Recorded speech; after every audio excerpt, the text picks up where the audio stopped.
This is Big 12 Today on Big 12 Radio, presented by Modelo. Heard on TuneIn and watched on Big 12 Studios. Every Friday throughout the baseball season, we've been able to visit with Jamie Plunkett from Base 12 and the Flyover League. Jamie does a great job in covering Big 12 baseball and entering the final week of the regular season. Should be a lot of fun. Jamie joining us here on Big 12 Radio. All right, JB, fresh in my inbox this morning from Base 12. Weekend series previews, Week 10. It's the final week of the regular season. Let's do it. So, what stands out to you here as we head into this final weekend?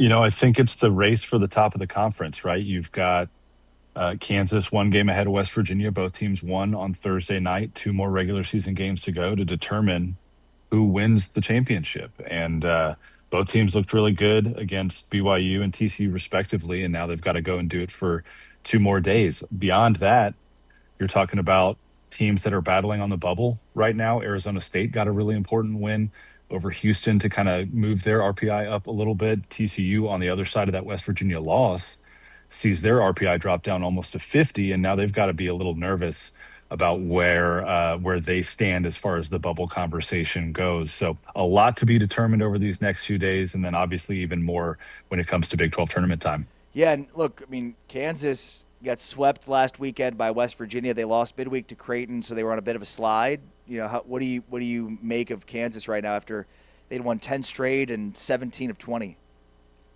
I mean, I still think they're really good, right? Great teams even hit bumps in the road every now and then, and the streak that Kansas was on of 25 wins in 27 games or something like that. That Yeah. kind of proves the caliber of team that the Jayhawks are this year, more than a midweek loss at this point in the year. So, going on the road to a BYU team that's much improved over 2025, getting out to an early 6-0 lead, seeing it slip away, and then managing to come back late and take that win, I think is a sign of resiliency, a sign of the capabilities of Kansas. And I think they're still one of the best teams in the country. I think they're deserving of a regional host. I think they're talented enough to get to Omaha. It's just a matter of, can they get back to that level of play that we saw from them the majority of April. Did you see anything last weekend against West Virginia that gave you some pause or thought may have exposed them a bit?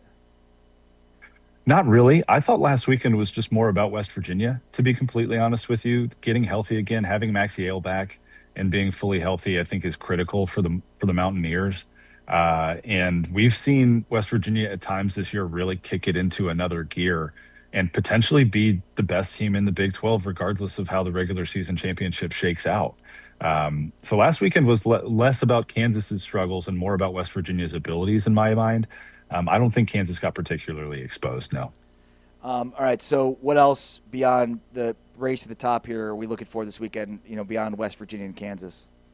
Well, we've got this trio of teams in Cincinnati, TCU, and Oklahoma State trying to figure out which two of those teams are going to be in the top 6 at the end of the day and get that double bye to Thursday in the Big 12 tournament. Right now, all 3 teams are tied at 16 and 12 in conference play, and the tiebreaker goes to the team with the best record against the highest ranked opponent in conference standings. And so right now that's UCF, and Cincinnati went 2-1 against UCF, TCU went 1-2, Oklahoma State went 0-3. So right now the tiebreaker would say Cincy's in 5th, TCU is in 6th, Oklahoma State is in 7th.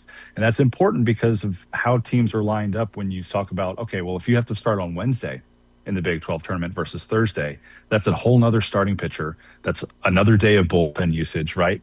And then you're trying to make this run all the way to Saturday. You're talking about a 4-game week instead of a 3-game week, which shifts the percentages quite a bit. We're talking here with JB Plunkett, Base 12, Flyover League. What do you think the Big 12 is looking at the top? I know with Kansas and West Virginia, what needs to happen for either of those teams to be top 8 seeds? Can they be? I think West Virginia can, with the sweep of TCU this weekend, and potentially a deep run into the Big 12 tournament, right? They're sitting, I think, ranked 9 in D1 baseball's rankings right now. I think they were the 10th overall host site, according to D1 last week. And, D1 is a pretty good marker of what the selection committee is thinking year over year. So a sweep and a deep run, potentially a Big 12 tournament championship as well, I think would solidify a national seed for West Virginia. Same thing in reverse for Kansas. If they can sweep BYU and win the Big 12 tournament, I think they'd be a national seed as well again. But right now, I think both of them are firmly entrenched in the hosting conversation, giving the Big 12 two hosts for the first time since 2024. What about, how many teams do you think make the field? Who has the most to gain and the most to lose from this weekend ahead and next weekend? Yeah, I think right now 7 would be in if TCU gets in, 6 if TCU doesn't. That's really the marker. I don't think anyone eighth or below in the Big 12 is going to qualify this year. The resumes just aren't strong enough. And so at that point, I think you say TCU probably has the most to lose, maybe Arizona State second most to lose. But, Arizona State with Houston this weekend, they took game 1 of that series and they get to play the Big 12 tournament virtually in front of a home crowd out in Yeah. Surprise, Arizona. So that's got to be a huge benefit to them. The Horned Frogs, though, if they can't get this thing figured out, and now that Sawyer Strohsnyder's banged up and not playing this weekend, the window seems to be closing a little bit for the Horned Frogs. Yeah. How disappointing is this season for TCU?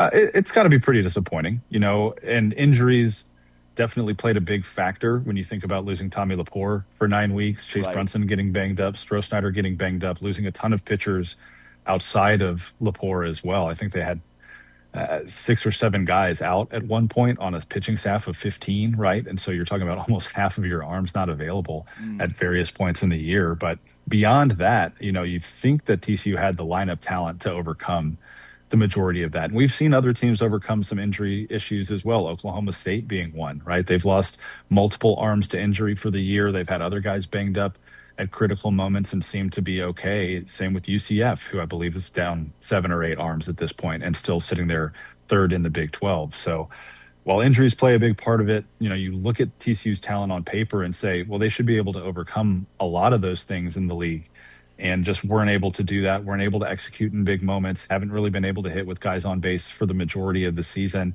Haven't pitched consistently enough, especially out of the bullpen, to come away with some close wins back in late March, early April. And I'd say it's pretty disappointing. And if they end up missing the tournament, then it's extremely disappointing. Yeah.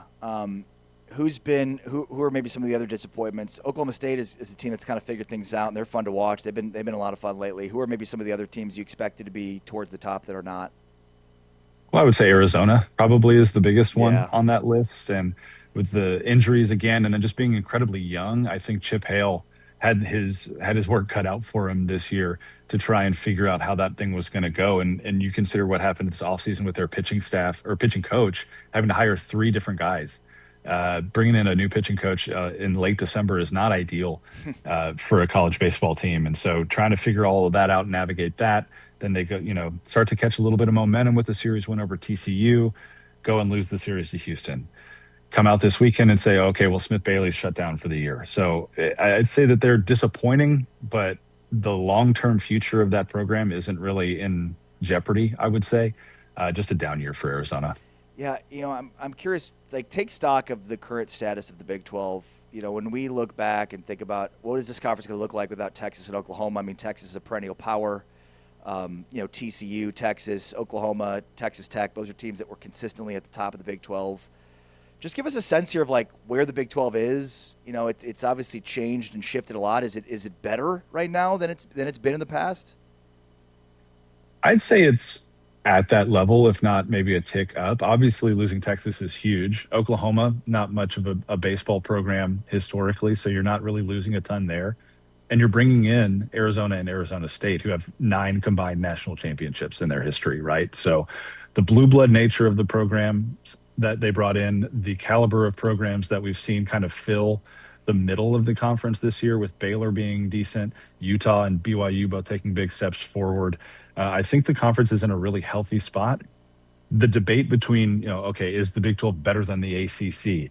I think they're pretty neck and neck at this point, to be completely honest with you. I don't think either league has really established itself in 2026 as the number 2 conference in the country behind the SEC. But the Big 12 has made a really good case. When you look at the overall RPI of the conference, the teams they beat in non-conference play early this season, and then just the way that the conference schedule has shaken out, I think it's a really good, it's a high quality baseball conference. Yeah. What do you attribute that to? Because you could have projected that this league would take a major step back without Texas, and it hasn't. So what do you attribute that to? I would say investment first and foremost. You look Yeah. at the way teams are investing in their coaches, right? Dan Fitzgerald just signed a 6-year extension at Kansas. Steve Saban's signed an extension at West Virginia. Jordan Bischel signing an extension at Cincinnati. Right? These are Willie Bloomquist at Arizona State getting an extension. Chip Hale getting an extension. Right? These coaches are really, really good, and the Big 12 is investing in baseball in a good way. Institutions are investing in these programs by hiring good men to lead them. And all of these coaches are excellent at developing high school talent, at identifying talent at various levels in the transfer portal, whether that's Fitzgerald and his JUCO, half his roster is former JUCO guys, or, you have Josh Holiday and Kirk Sarlos who are excellent at identifying high school talent.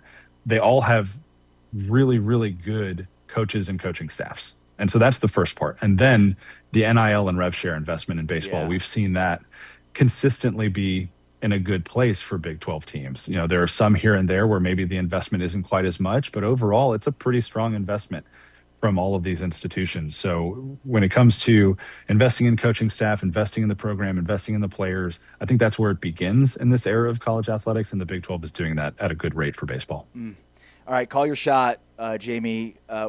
Heading into the Big 12 tournament next week, who's won the conference? Who's the number 1 seed? How do you think this thing shakes out this weekend? It's so hard to make up even a 1-game deficit in 2 days, right? And so as much as I think West Virginia is on fire right now, if Kansas can just hold on and win today and tomorrow, then they're going to be the Big 12 regular season champs. And I think they've earned that right with the way that they played for the majority of the year. So right now, I would say Kansas is the 1 seed, West Virginia is the 2 seed. But don't get me wrong, BYU could absolutely step up and snatch a game from Kansas. TCU could snatch a game from West Virginia and make it a multiple game lead for the Jayhawks. It could break either way in the next 2 days. Yeah, look, I mean, for the most part, BYU would have to sweep Kansas. Even if BYU won 2 of 3, then BYU would have to sweep, or rather West Virginia would have to sweep. So I'm with you. It would take, even with 1 game, it would take kind of a miracle here for West Virginia, but we'll see. That's why they play the games. Jamie Plunkett, Base 12, go subscribe. Go check out the great work that he's doing. And, of course, the Flyover League podcast as well. Jamie, you're doing great work. It's been fun to have you on throughout the season. Appreciate you, bud. All right, it's always a pleasure, man. Take care. Jamie Plunkett joining us here. Jamie's so good. I've interviewed him twice now in 2 days. He's going to be on Across the Conference as well, heading into next week to preview the Big 12 baseball tournament, which will be next week in Surprise, Arizona. All right, on the way next, it's the segment that is the most overblown, overplayed stories, the stories that could have been an email. This could have been an email next. It's Big 12 Today on Big 12 Radio.